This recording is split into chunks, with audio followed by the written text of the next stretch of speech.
May mga teorya mga kapatid ko. Mag-uusap tayo tungkol sa teorya. Sa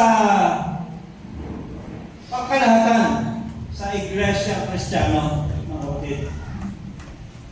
Kasi although we are in a Christian country, but we have so many views. Ano po? Hindi nagkakapare-parehong madalas. Nagkakaiba-iba. Okay? So, tingnan natin. Ito yung mga teorya, mga kapatid ko, na nangyayari at majority of the people in the Christian world are buying it. Ano po? Lalo na noong first century na hindi pa masyadong, kumbaga wala pong doktrina. Hindi pa alam, fresh pa ang mga tao, ang kanilang minds at i-inject mo pa yung mga aral. Eh, ang problema, ang Seventh-day Adventist, kailan lang naman nag-sumibol? Ano po? 1863. Nung na-establish ang Seventh-day Adventist Church. So, marami ng mga doktrina, actually. At marami dyan ay kinuha na rin natin. Ano po, hindi sa atin galing. Kagaya nito mga kapatid. Ransom theory of atonement noong 3rd century.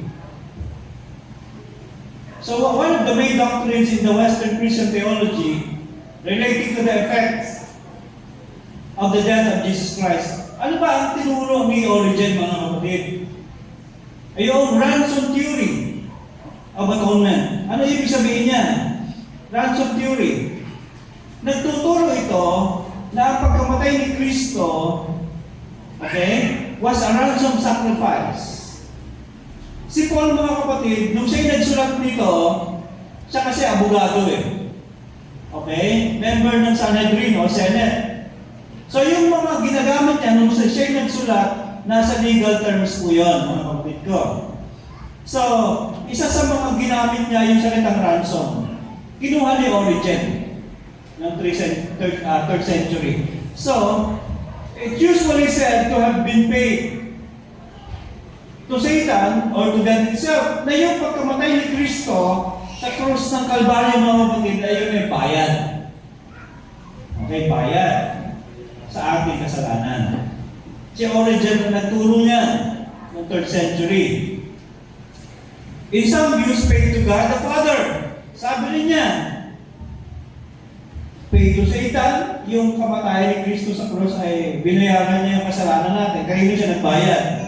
Kay Satanas o sa Diyos. Okay? At iyan ay dahil sa minanang kasalanan ng mga tao. So si Origen nagturo niyan. So yan yung teorya at nakakalungkot marami sa Christian world. Yan nga ay yung daladala, mga kapatid ko. So sabi dito, biblical reference, for the Son of Man came not to be served, but to serve, and to give His life a ransom for many. Nasa Mark chapter 10 verse 45. So pag sinabi mong ransom, o yung many, mga kapatid, ang Greek word niya na ginamit ay polos, ibig sabihin many, much, large. Pag ginawa mo naman yung 1 Timothy chapter 2 verse 5 and 6, there is one God, there is also one mediator between God and humankind, Christ Jesus, Himself human, who gave Himself a ransom for all. Doon sa Mark, for many. Pagkata sa 1 Timothy, for all. Anong ba ito dyan? This was attested at the right time. Okay? So, yun naman Greek na ginamit dyan ay pass. Each, every, any, all, the whole. So, medyo merong ano dyan. Ano may paliwanag? Okay? So, yung salitang ransom, mga kapatid, dahil sinabi ko niya, it's a legal term. Ang ibig sabihin sa Greek ay antelutron. Okay? What is given in exchange for another as a price of his redemption. Price siya. Yung ginamit niya kahulugan ng ransom ay price. Okay? Pasilin niyo ito. Sa Old Testament, sa Proverbs 38, The ransom of man's life are his riches. So yung ransom, ang kahulugan niya ay price. Yung ginamit niya dito mga kapatid na ransom na ibig sabihin ay price ulit. So yung salita copper na ransom, galing yan sa Hebrew word na copper na ibig sabihin ay price. Kasi yung salitang ransom mga kapatid sa panahon natin ngayon ay bayad siya, di ba? Bayad. Kaya yung tanong, kanino siya nagbayad? Sa tingin niyo mga kapatid, kanino nagbayad ng Panginoon nung siya ay namatay? Ha? Kay Satan ba o sa Diyos? Sa atin? Binayaran niya tayo. Actually, ito yung isang metaphor, mga kapatid. Metaphor yan, wala naman talagang deal na nangyari dyan. Hindi naman nagkasundo ang, sabi ng isa ka na, bayaran mo ako yung buhay mo, para ibigay ko yung mga tao, bayaran mo ako ng buhay mo. Wala namang ganung deal na nangyari. No? So, yan po, kaya galing sa Catechism of the Catholic Church, describe a ransom paid by Christ at the Calvary as a mystery of universal redemption, but does not make any indication to whom it was paid. Tinuro ni Origen. Para kay Origen, it's either kay Satanas nagbayad o sa Diyos nagbayad si Kristo. Pareho may problema yun, mga kapatid. Tingnan natin. If it was paid to Satan, kay Satan nagbayad, no? Bakit naman magkakaroon ng deal ang Diyos at saka yung kaaway? Hindi mo pwede sila magkaroon ng usapan o ng deal. Wala namang ganon. So Satan was one behind all the temptations and fall of mankind, and then Christ will pay to him by his death. Absurd naman yan. Parang mahirap naman yan tanggapin. Okay? Sabi ni Ansel, ito isang theologian pa rin, Catholic theologian ito mga kapatid. Okay? Satan being himself an outlaw and a rebel could never have a just crime against human being. Siya na nga yung tumukso Pagkatukso niya sa atin, eto naman ang ating Panginoon, sige, yung buhay ko, para mabayaran mo sila, tapos mabayad mo sa Kanya. It's not correct theology. No, so presently, the ransom to Satan view of atonement literally interpreted is not widely accepted in the West by some Anabaptists and peace churches. So maraming mga sa Kristyanuhan hindi ito tinatanggap. Absurd. Hindi pwede kay Satan nagbayad ng Panginoon. O kanino? It was paid to God. Kasi pag dinipay mo yung ransom, bayad talaga Ay sa Diyos pala may utang, bakit yung anak niya kung bayad? Anong ibig sabihin? Ba't may kagano'n? Halimbawa, elder, may utang ako sa iyo. O may utang ako sa nagawa. Tapos yung anak mo ang pambayad sa utang ko sa iyo. Pwede ba yun? Ay, hirap ka na. So, paano natin unawain? Okay? So, ransom in Greek, na yung lutron, at the lutron, the price for redeeming, ransom, to liberate many from sin, mystery, from mystery and the penalty of sin. Sa 1 Peter 3:18, sa New Revised Standard Version, Christ also died for sins once and for all.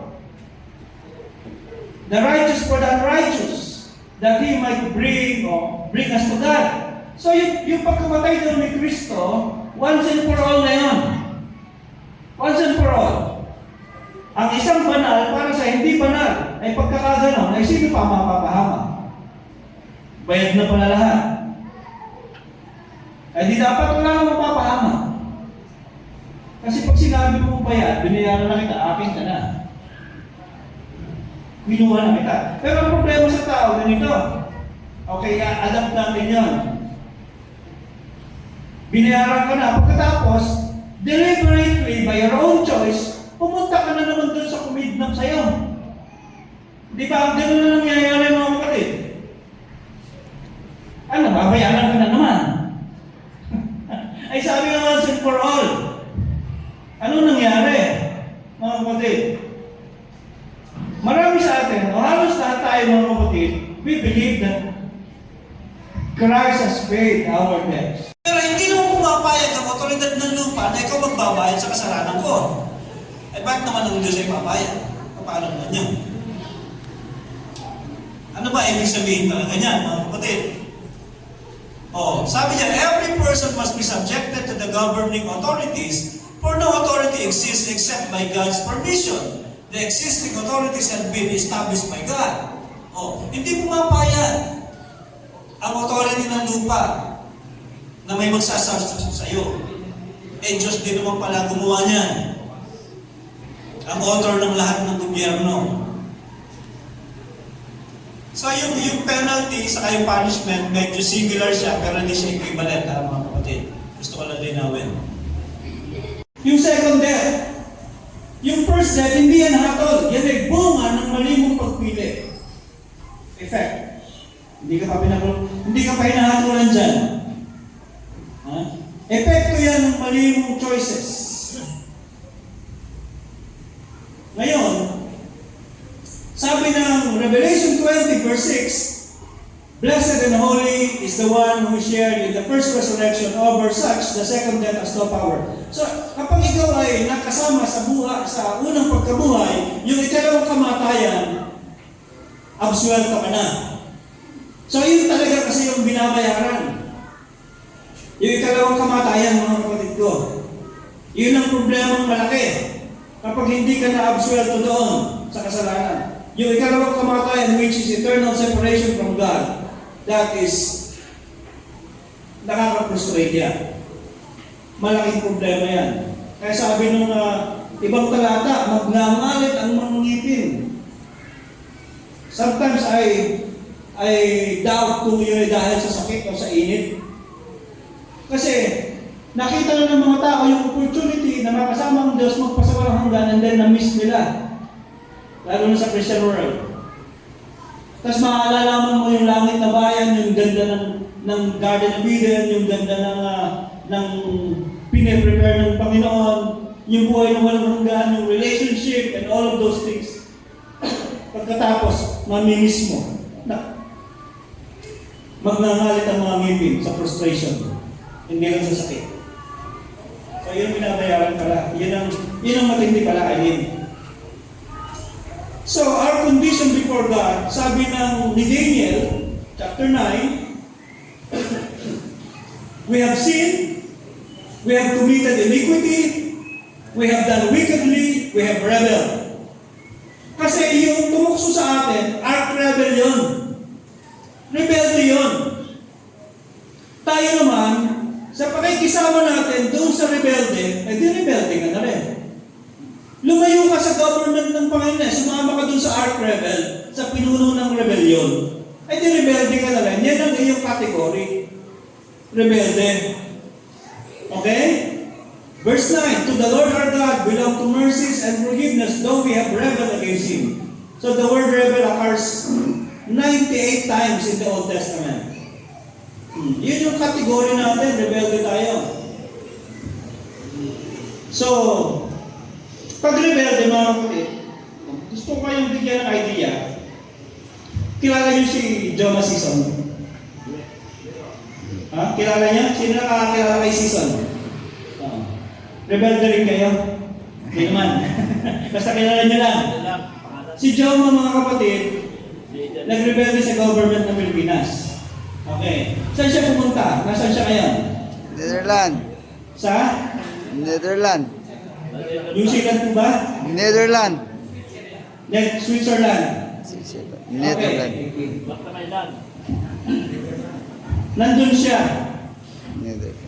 At tanong, pwede ba siyang patawarin ng government ng Switzerland? Bakit hindi? Hindi naman siya nagkasala eh. Di ba? Pwede siya patawarin ng presidente ng New Zealand? Hindi naman. Kasi hindi naman siya nagkasala. Ngayon, tanong, pwede ba siyang patawarin ng presidente ng Pilipinas?